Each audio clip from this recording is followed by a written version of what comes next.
Hi, Michelle. Can you hear me and see me?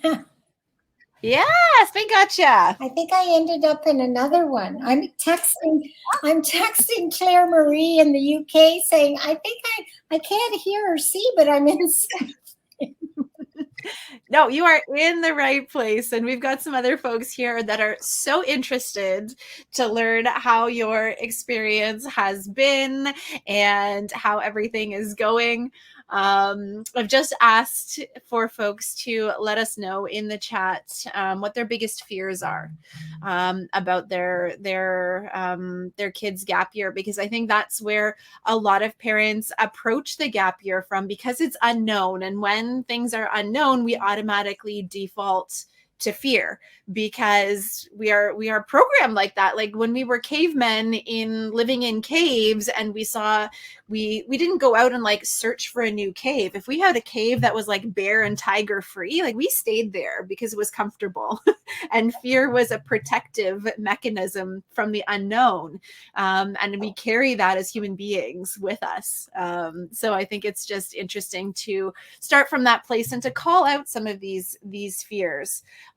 So we're off script a little bit here, but we'll leave those in the chat and we will come back to them as I can weave it into the conversation a little bit. So maybe you could give the folks listening a little bit of a backstory on kind of how you ended up being the parent of a gapper. Okay, my daughter graduated from grade 12 last June and decided at the beginning of grade 12 that she was really thinking about doing a gap year.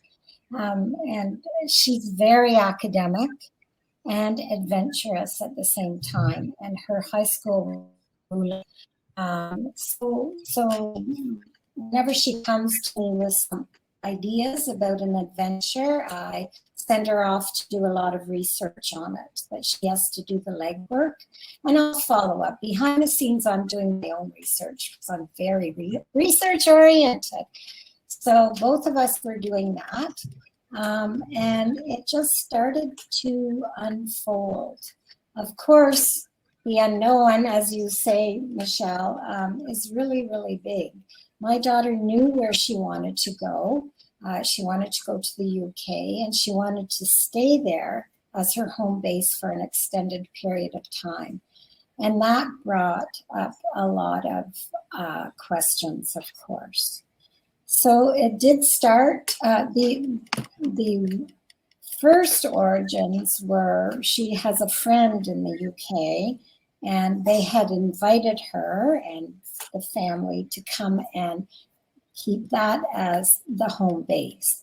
So that was a bit helpful because at least I knew that she had a safe place to go.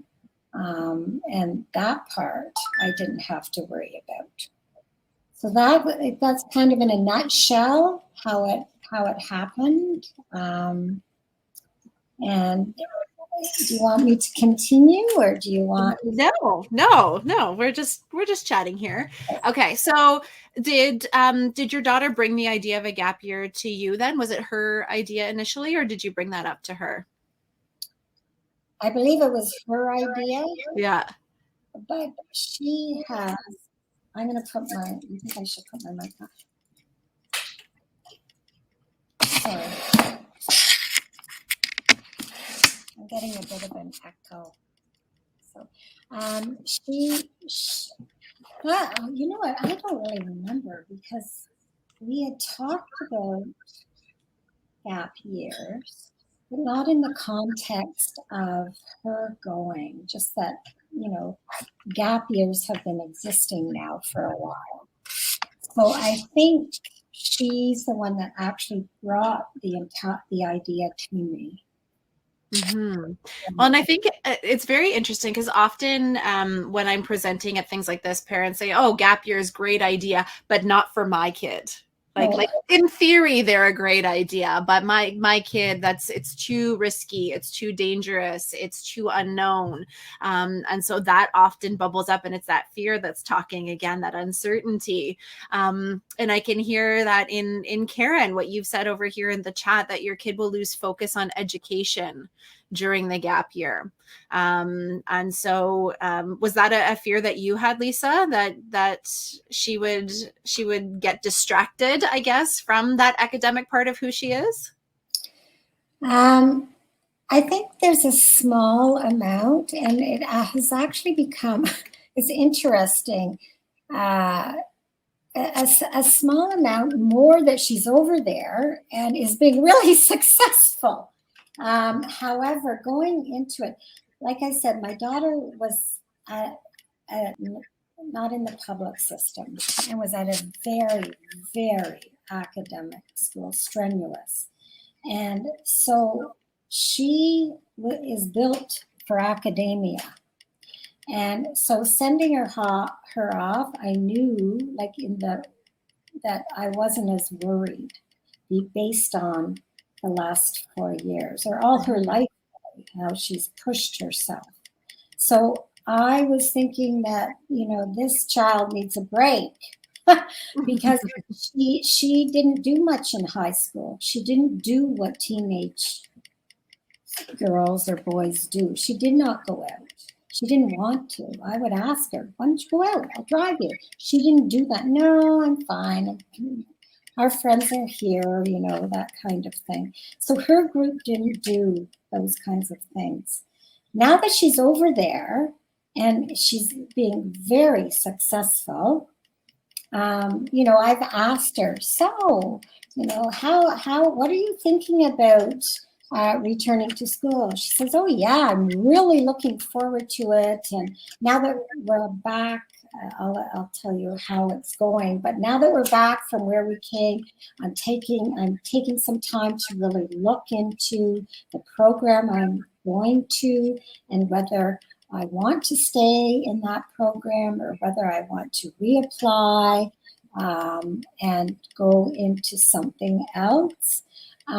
So that has appeased, but I can understand that is a real unknown for parents. And I think one of the things that I'm certainly fortunate about is keeping the dialogue open. I'm very, I guess I've been very clear with her that if she doesn't go back, her respite money is not there. Kind of like, well, there you go. So I have a little bit of an incentive. I've added that incentive as well. But that has not come into our conversations at all.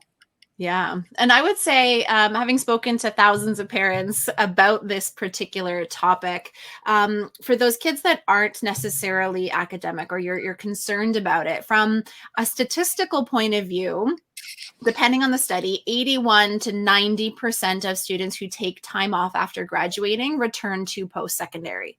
So that, like, statistically, those numbers are really, really good. But I know the parents who are in this particular situation are saying, okay, my kid is definitely in that 19% that's not going back. But I want to give you another statistic at the same time, that after first year or within first year, 14% of students drop out of university or college. And I would say that's a strikingly similar number to the 19% that don't go. And I would say that those same people have the same profile. If post-secondary isn't right for your kid right now, it doesn't matter if they take 1 year off or they go directly. I would argue that those students are the same, and there's nothing wrong with not going to post-secondary. There are lots of paths that lead to success. And I'll actually pop something into the chat. We did a session for the New Brunswick about alternative pathways, so other than college or university. So I'll pop that into the chat if you want to check that out.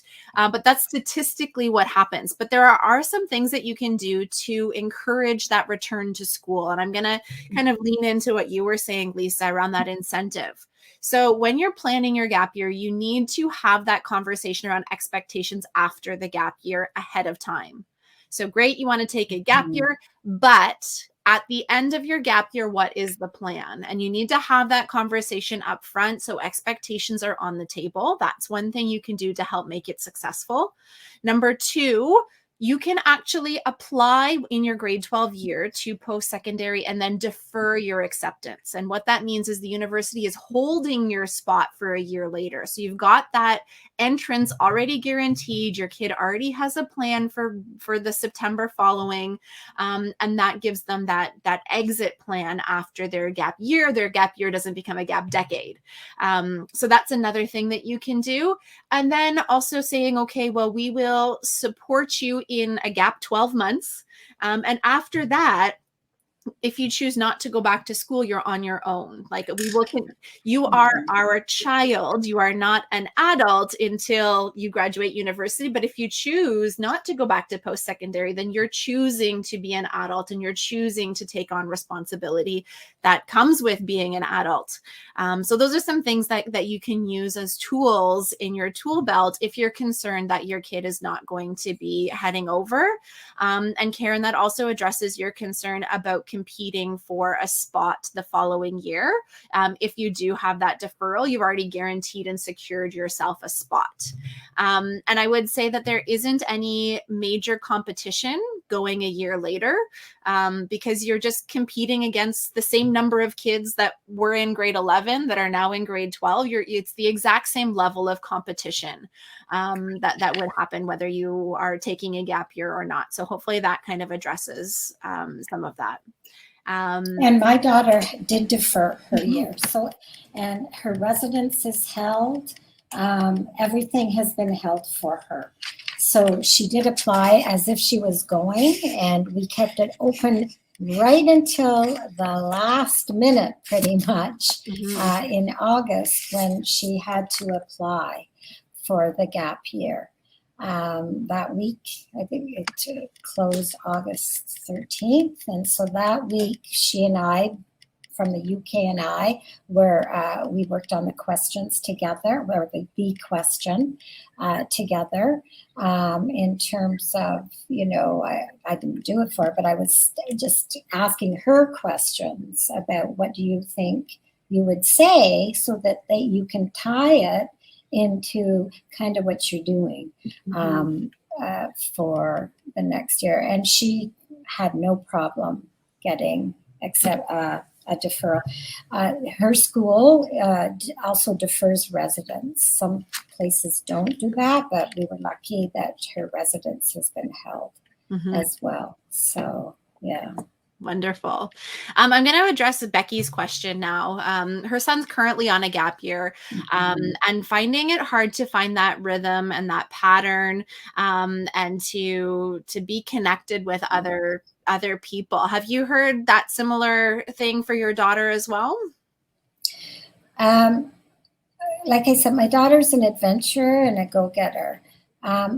She went over there with the idea of getting a job, and in her field, which is environment, and she soon found out, well, that's not going to happen, and any kind of job is really hard to get no matter what. So she had to step back with great growing experience, and she had to rethink what she was going to do in terms of a job. I do support her monthly, but the support I give to her in Canadian dollars is half because of the money equivalency, is half of what she would get here. And it is very little, very little. So she eventually did get a part-time job at a convenience store.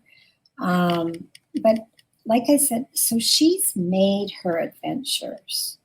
So she canoes, she does things like that. So she's done a little bit of those kinds of adventures. She's in between Manchester and Liverpool, and she's gone off to both larger cities with her friend. And she has actually created videos of her gap year. And Claire tries it, and she has presented herself doing all sorts of different things in Liverpool, in Manchester, as well as talking about her gap year through these videos. She's also looking at options with the traveling to Europe, since she's so close. So she did a work away. She and her friend did a work away, and that meant that they found somebody who needed help in their house, redoing a floor and for room and board in the south of France. So they talked, they got hired, so they went a little bit before, and they went to a couple of towns together, and then stayed at hostels, and then they went off to this fellow's place for 2.5 weeks and had a blast. Then they've come back home, and she's told a couple of times, I'm bored now. So you really have to make your own fun or adventure. I really encourage looking at the different types of options like workaways for children, for young adults. For your child. For young adults. And I know if you can't leave the country, I know there's also options in Ontario and across Canada to do that. So I recommend looking into those for sure. And Michelle, you would know a lot more about how to do that for people who are just starting out as well. Yeah. I'll jump in on this one as well. I think managing your own time is a skill set that a lot of gappers are not trained for. They're not prepared. Somebody literally rings a bell and they change classrooms for the entirety of their childhood and early adolescence. And so having to be responsible for your own schedule is very daunting to somebody on a gap year. And so the more that you can support them as a parent in that, the more they can connect with other resources that are going to help not just fill the time, but fill the time with meaningful activities that are of interest to them. So I popped into the chat 2 different things that we offer through the Canadian Gap Year Association. Number one, there's a free Discord server. So if you're not familiar with Discord is like it's a chat platform that allows people to connect. This is a free server of people on gap years. They connect, they're sharing resources, they're working on projects together, they're starting bands together, all sorts of really fun things. So it's a great way to stay social and meet other people who are in a similar experience, because when your friends go off to school, and I'll tell you that September is the hardest time for people on a gap year. Once they have that FOMO, all their friends are taking off, meeting new people, having Frosh Week, moving into residence, and they're sitting at home. So that can be really, really challenging for them. But having a group of people that are together, that know each other, that are being like, yeah, that sucks, my friends are off doing that too, can be really, really helpful. So joining that Gapper Connect Discord server can be a good first step for your son there, Becky. And then the other thing that we offer is a year-long membership called the Gap Year Game Plan, which again is an opportunity for these young people on a gap year to get support. And myself and Jazz were available weekly for office hours. We host social events, we host workshops to help fill that time and help connect them with other programs that are out there. So the more that you can get your kid connected with things that they're passionate about, if they're passionate about video games, if they're passionate about riding their bike, if they're passionate about fashion, whatever that is, there are courses out there for that. There are travel programs based around that. There are live-in programs based around all of those things. And it's a matter of just being able to find them. So I'm going to put cangap.ca/call. If you wanted to book a free half-hour call with myself, I'm happy to point you in the direction of those pieces. And that goes for anybody else out there. So, but I think that's really, really true, that social component is important to support them. How are they going to make friends on their gap year? And what are they going to be doing with their time? Because everybody's fear is that you sit on the couch and you do nothing. And Lisa's daughter is not doing that, which is great. She's really making her own peace, making her own adventure. And how do you help your young person do that? And if that's not in your wheelhouse, reach out to the people that can support you, I would say. Actually, my daughter's listening. She's helping me here, my daughter.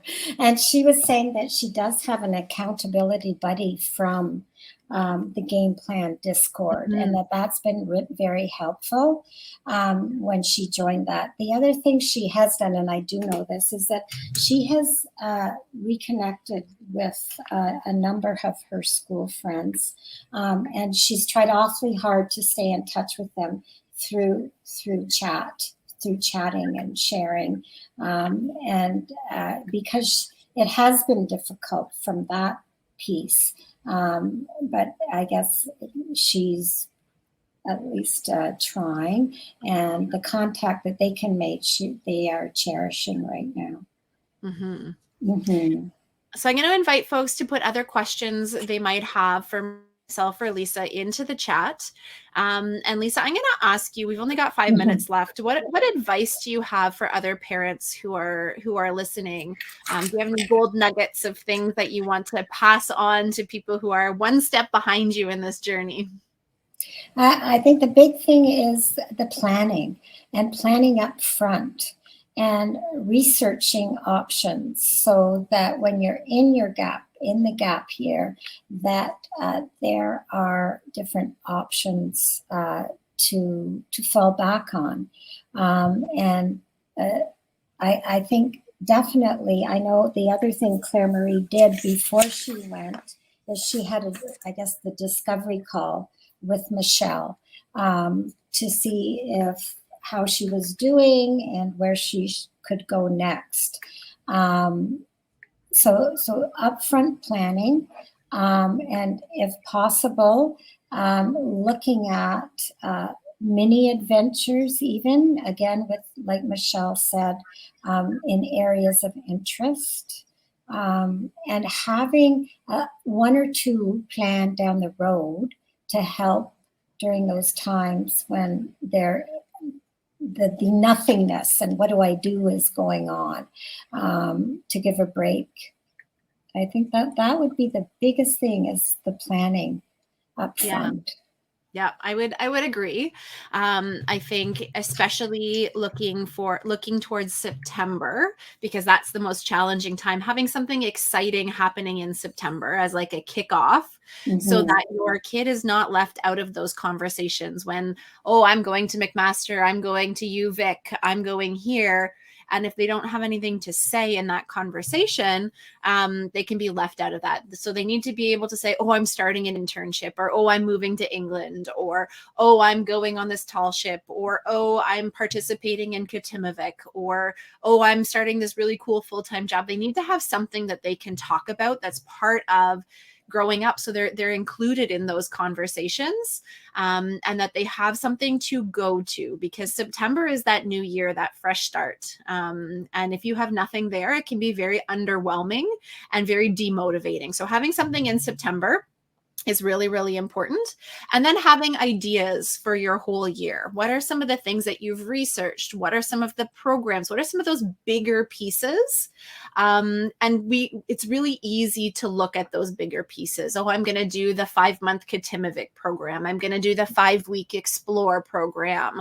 I'm going to do the discover your program that runs all year. And those are the big pieces. But I think where a lot of people sink themselves are the little things. What are you going to do after you've been working from 9 to 5 when you don't have social things, you don't have your school sports teams, you're not part of the school play? What are those other things? What are those hobbies? What are the books you want to read? What are the documentaries you want to listen to? How are you going to continue skateboarding when all of your friends have gone? Like, where are those pieces? And I think we often don't emphasize how important those are to making sure that that time is feeling that it's full of things that are really, really important to them, and then that it has that normalcy around it as well. All right, we got 2 minutes left, so it's your last chance to ask questions, or at least if you have any last minute things that you want to share, it's now or never, because folks are going to be moving on to their next workshop or heading into the expo. A question? No. I think I'm an educator. I teach little children, grade 1, grade 2, and adventures are amazing. And when we frame them around adventures, and they can be the smallest adventure, they can add so much to our lives. And it's filling a little gap year up with mini adventures and maybe, like Michelle said, larger adventures. I certainly do recommend getting outside support in that journey because it does help, certainly, for the planning part.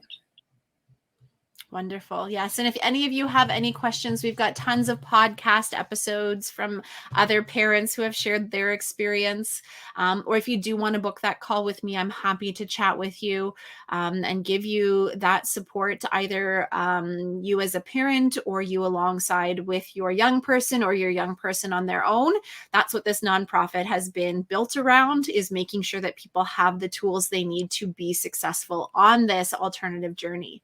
Now, I do encourage you to head to the expo because there are lots of resources in there. So when we start talking about like starting with that research component, that's the place to get started and get some ideas and get going on that. So you can head to the expo or you can head to the sessions that are coming up next.